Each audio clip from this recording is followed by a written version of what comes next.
खानपुर मरलग ॻोठ ख़ुदा बख़्श गॾाणीअ जे रहवासियुनि मोहम्मद मलूक गॾाणी, वली मोहम्मद गॾाणी, तालिब हुसैन, बरकत अली गॾाणी ऐं ॿियनि मुमताज़ मलिक क़त्ल केस में मुबैना नाहक नाला शामिल करण ख़िलाफ़ एहतजाजी मुज़ाहिरो कयो। उन मौक़े ते एहतजाज कंदड़नि मोहम्मद मलूक गॾाणी ऐं वली मोहम्मद गॾाणी मीडिया सां ॻाल्हाईंदे चयो त 1 महीनो अॻु ॻोठ सजावल मलूक वासी मुमताज़ मलिक क़त्ल थियो हो, जंहिं बाद में क़त्ल केस में असांजे भाउ गुलबार गॾाणी ऐं संदसि पुटु मोहम्मद बख़्श गॾाणी जा नाहक नाला ॾेई ज़्यादती कई वई आहे। हुननि चयो त असीं मिसकीन आहियूं ऐं महिनत मज़दूरी कंदा आहियूं।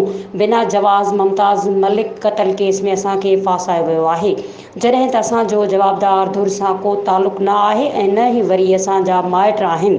मक़तूल जे भाइरनि ऐं सोटनि बिना जवाज़ असांजे भाउ गुलबार गॾाणी ऐं संदसि पुटु हाजी मोहम्मद गॾाणी खे नाहक क़त्ल केस में फासायो आहे। एहतजाज कंदड़नि वधीक चयो त मुमताज़ मलिक केस में आदलपुर पुलिस बिना जवाज़ असां भाउ गुलबार गॾाणीअ खे गिरफ़्तार कयो आहे। एहतजाज कंदड़नि IG Sindh, DIG Sukkur, SSP Ghotki ऐं ॿियनि वस वारनि खां मुतालबो कयो त मामले जो नोटिस वठी नाहक गिरफ़्तार थियल गुलबार गॾाणीअ खे आज़ाद करायो वञे ऐं असां सां इंसाफ़ कयो वञे। मज़ीद खबरों और तफसीलात के लिए विजिट करें हमारी वेबसाइट www.awamiNewsHD.com।